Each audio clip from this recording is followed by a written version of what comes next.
2, 3.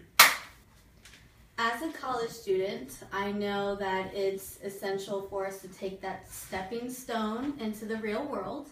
And in order to do that, we have to be able to write a well-written resume, okay? And it's actually interesting, did you know that a well-written resume is more effective than the amount of skills you provide as a professional? What this means is, say someone comes in with more experience and they write a resume, but that resume is kind of sloppy, it's not organized. And then someone else who has the minimal amount of experience, however, they're able to write a very good resume, they're more likely to get the job.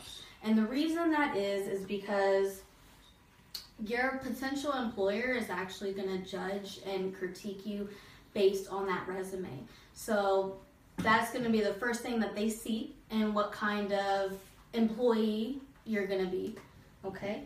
So I have two main key points that I want to go over, and the first one is organization is key. It's very essential that you're able to organize the paper and that you're able to leave the proper spaces, okay? And you want to make sure when you write sentences that they're not run-ons, that they're straight to the point.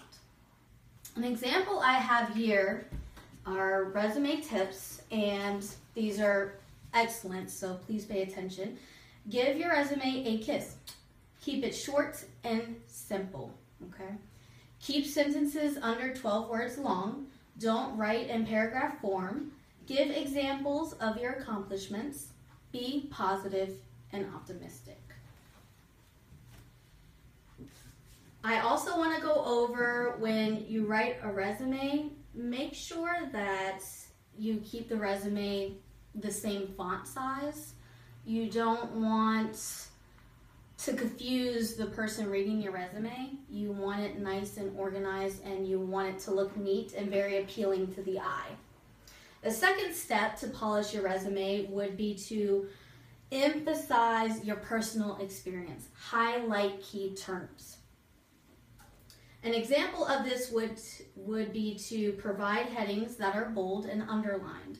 So for an example, if you're writing about your education will be highlighted and will be underlined and bolded.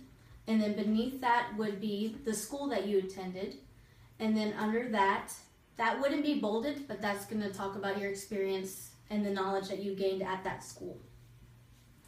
I also have a quote from Dr. Randall Harrison, an empowering entrepreneur, CEO and publisher of EmpoweringSite.com. And he actually knows firsthand what people look for when they look at a resume.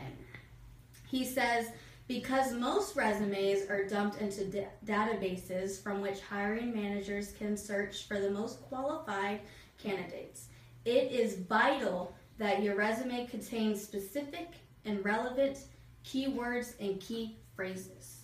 Okay, so when you write your sentences, make sure you emphasize the main words.